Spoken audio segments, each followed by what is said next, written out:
Chapter 1. The Sailing Ship. May was a beautiful month in the land of the Algonquin Indians. There were tall trees and colorful flowers everywhere. The sky and the sea were deep blue.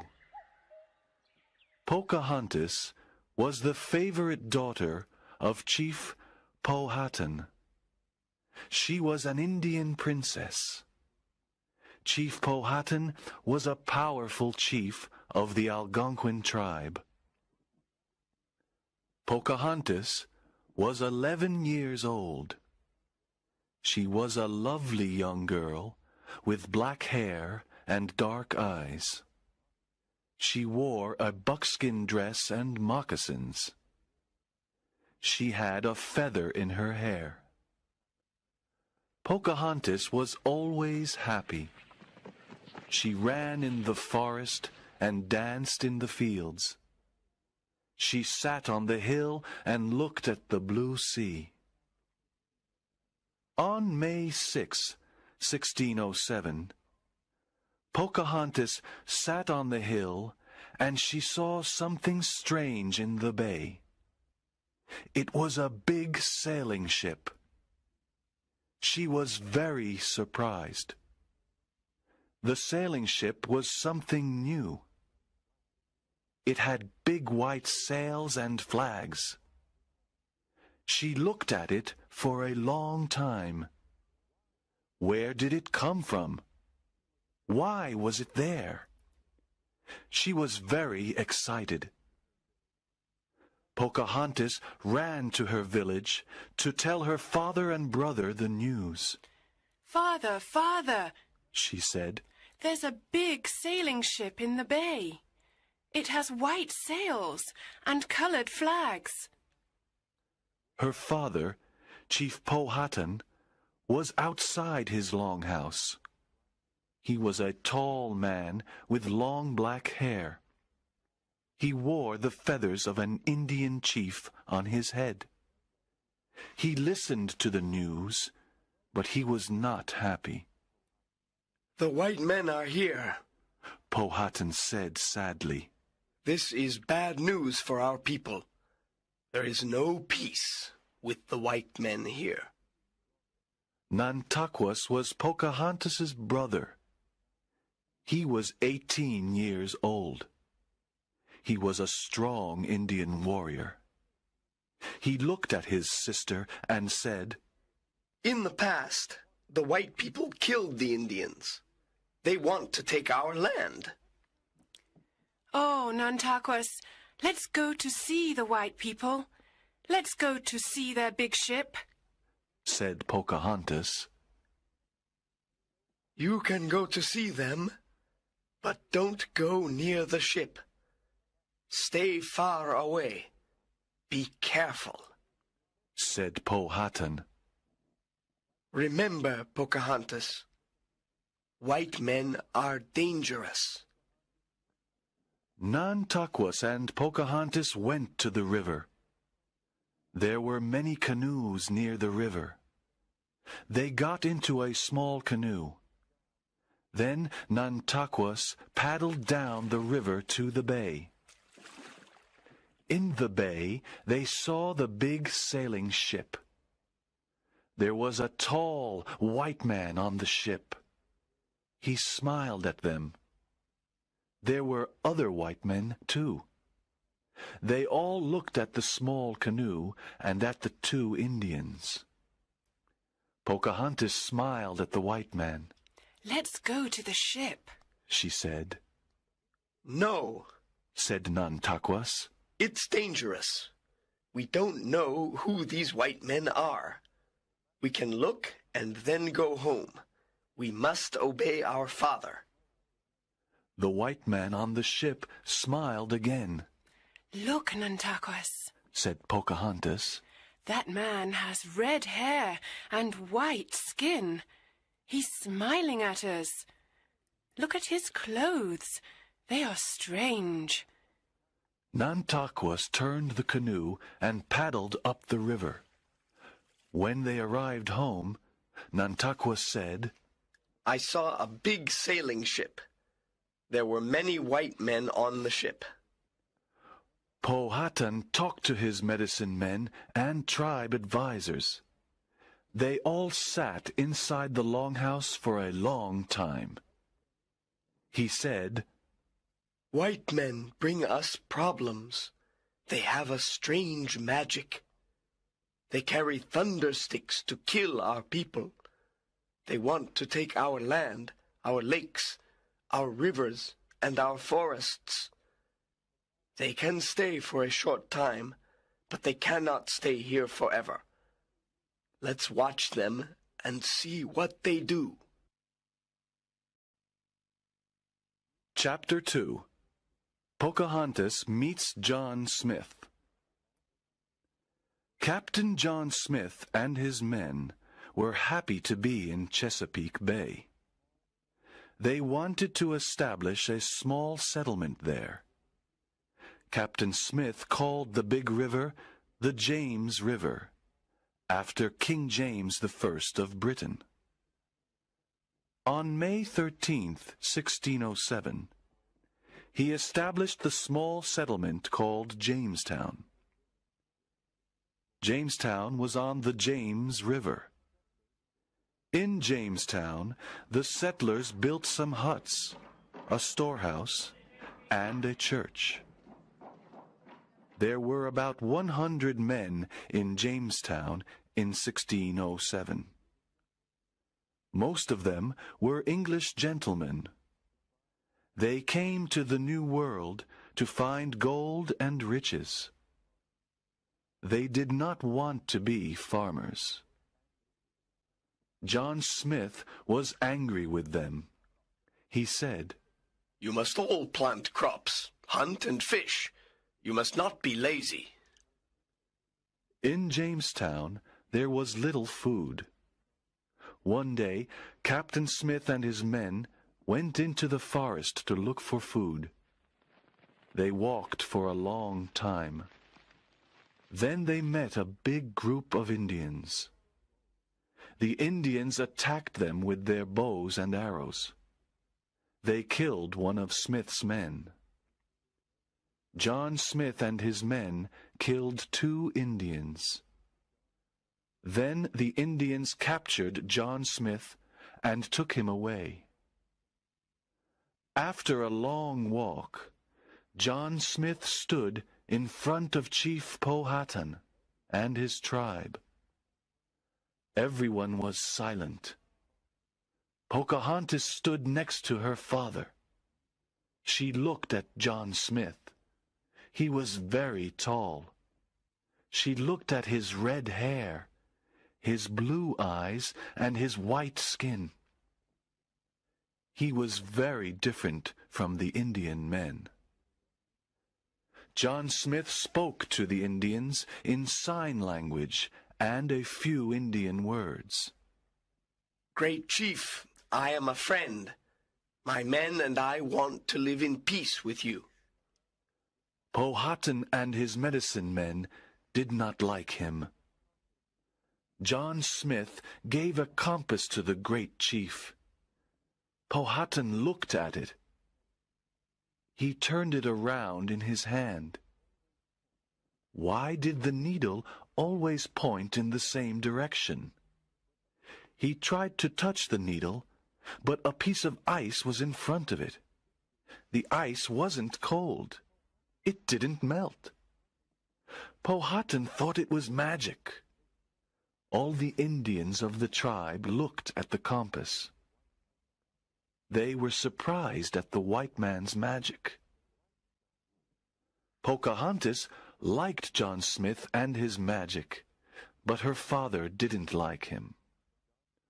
That afternoon, John Smith and his men killed 2 Indians. Chief Powhatan and his tribe were very angry. Now John Smith must die. 2 Indian warriors pushed Captain Smith to the ground. They put his head on a very big stone.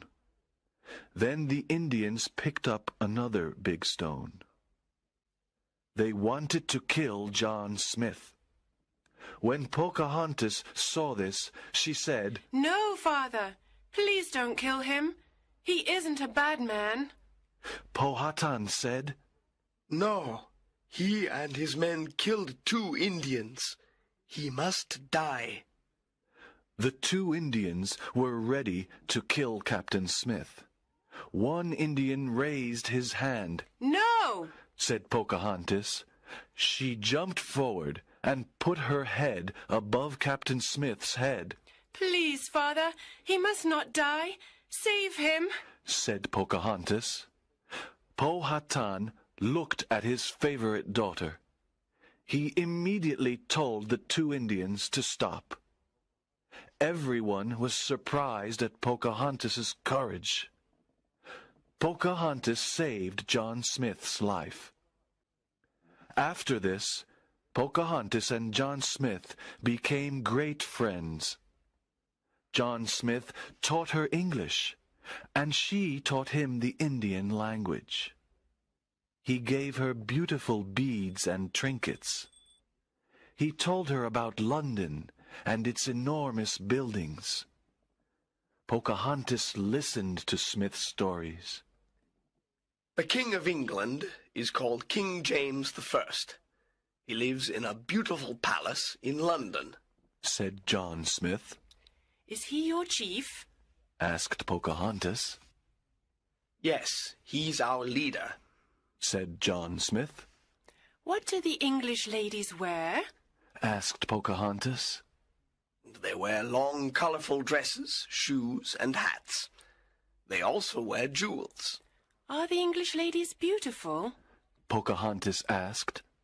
Some are beautiful, and some aren't, said John Smith. Pocahontas laughed and listened. She dreamt about London. Chapter 3. Winter in Jamestown. The hot summer passed, and the cool autumn arrived. The Jamestown settlers had little food to eat. Many settlers were ill and weak. They needed help. When winter arrived, there was no food.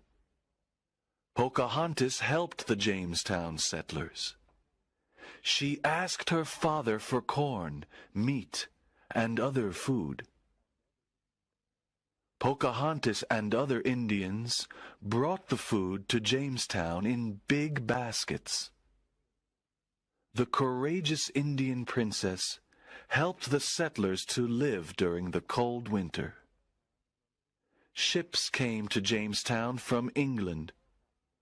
Powhatan was not happy about this.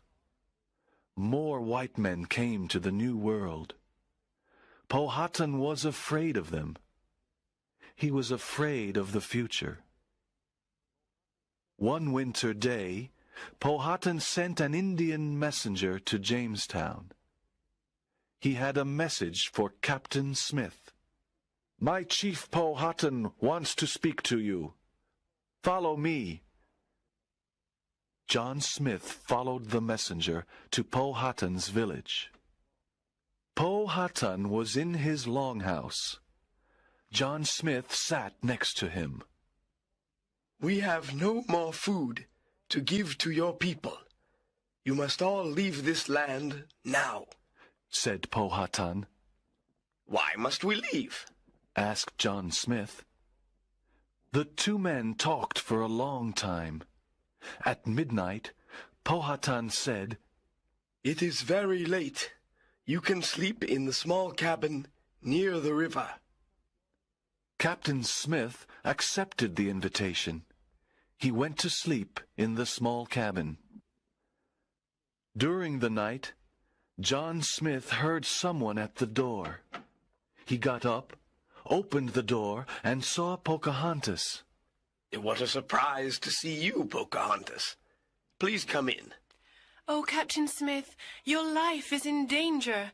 My father and the medicine men want to kill you tonight. They don't want white people to stay here.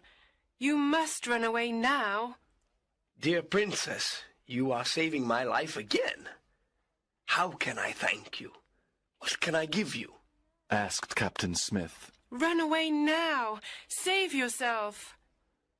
Pocahontas touched his hand and ran away. John Smith ran out of the cabin.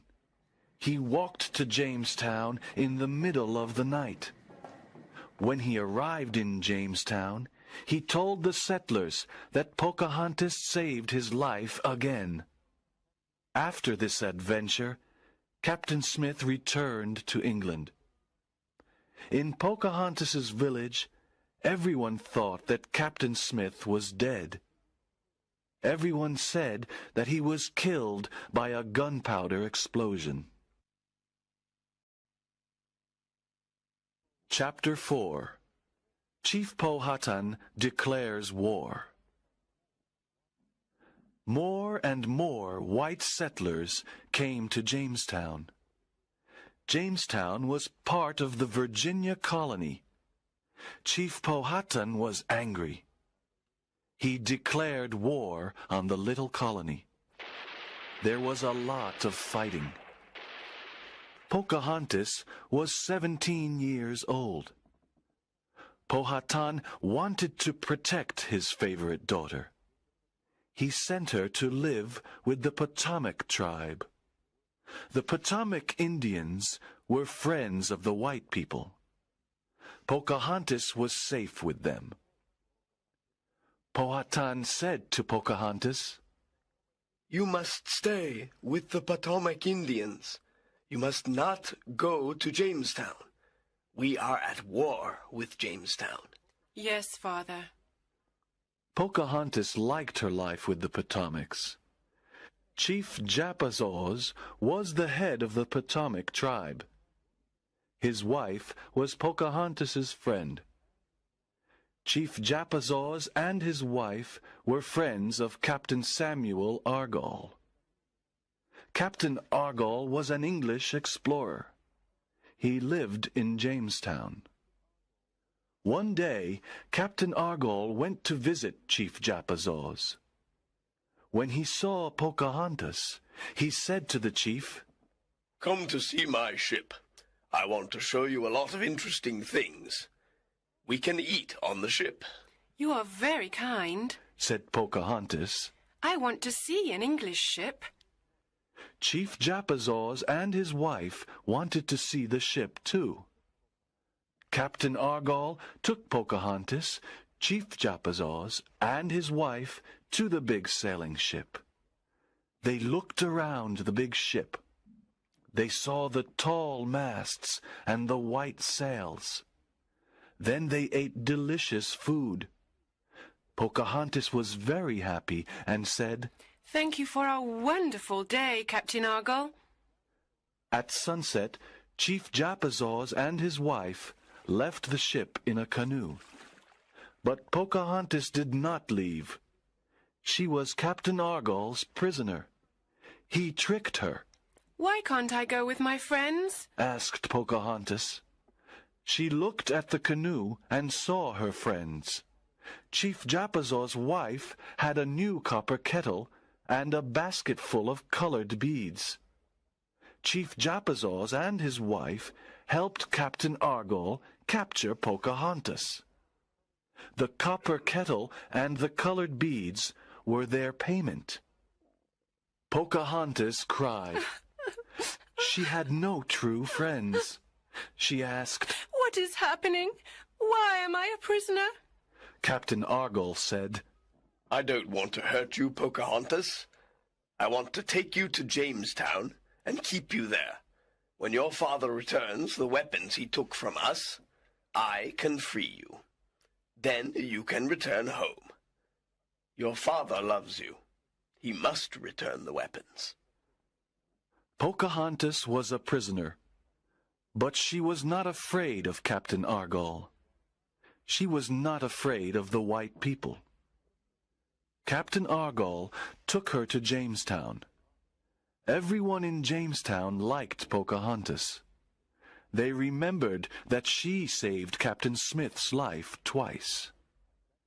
They also remembered that she brought them food during the long winter. Everyone in Jamestown was kind and friendly. The women gave her English clothes to wear. Pocahontas was a beautiful young woman. She learned English manners and customs. She made many friends. Pocahontas became a Christian, and her Christian name was Rebecca. Powhatan did not return the weapons. He sent some corn and some broken weapons. The war continued. Captain Argall was furious because his plan did not work. He kept Pocahontas in Jamestown. She was his prisoner, but she was not unhappy. She liked Jamestown because she learned new things every day. Chapter 5. Pocahontas Falls in Love. After many months, Pocahontas met John Rolfe. He was a young tobacco farmer. John Rolfe was very kind to her. She loved him and he loved her. They were very happy together. John Rolfe wanted to marry Pocahontas, but Pocahontas wanted to speak to her father first. One day, Pocahontas and John Rolfe went to visit Powhatan. The great chief was pleased to see his daughter. Father, this is John Rolfe. I met him in Jamestown. He is a very kind person. I love him, and I'm going to marry him. You are a young woman now, Pocahontas. It is time for you to marry the man you love. Powhatan embraced his daughter and John. Great chief, I love your daughter, and I want to take care of her, said John Rolfe. In April 1614, Pocahontas married John Rolfe in the Anglican Church. She was the first American Indian to marry a white man. Pocahontas wore a beautiful white dress. She had flowers in her hair. She and John Rolfe laughed and danced on this special day. All the people in Jamestown celebrated the marriage. There were great festivities with music and dancing. Nantaquas and many other Indians came to celebrate. At the wedding meal, there were white men and Indians. They were all good friends. They sat around a long table. There were all types of good food to eat. Pocahontas's marriage brought peace to the Virginia colony. The colony began to grow. Soon after their marriage, Pocahontas and John went to London. Pocahontas was surprised to see many new things in England. In London, she wore beautiful English clothes. Everyone wanted to meet her. She met the most important people of London. She even met King James I. Everyone loved the Indian princess. In London, Pocahontas met John Smith again after many years. This was a wonderful surprise. They talked about their adventures in Jamestown. Pocahontas and John Rolfe had a son. They were very happy. They called him Thomas. After Thomas's birth, Pocahontas became very ill. She died in England in 1617, at the age of 21. This was a tragic event. Many people mourned her. They remembered the courageous Indian princess. Young Thomas was educated in Britain by his uncle, Henry Rolfe. John Rolfe was heartbroken. He didn't want to live in Britain. He returned to Virginia to grow tobacco. He became an important tobacco farmer. He had a very big tobacco plantation. When Thomas Rolfe was an adult, he left Britain. He went to America to visit his mother's land. He met his mother's tribe. He liked the New World and remained there. In 1788, the Virginia colony became a state of the United States. There are still descendants of Thomas Rolfe, Pocahontas' son, in Virginia today.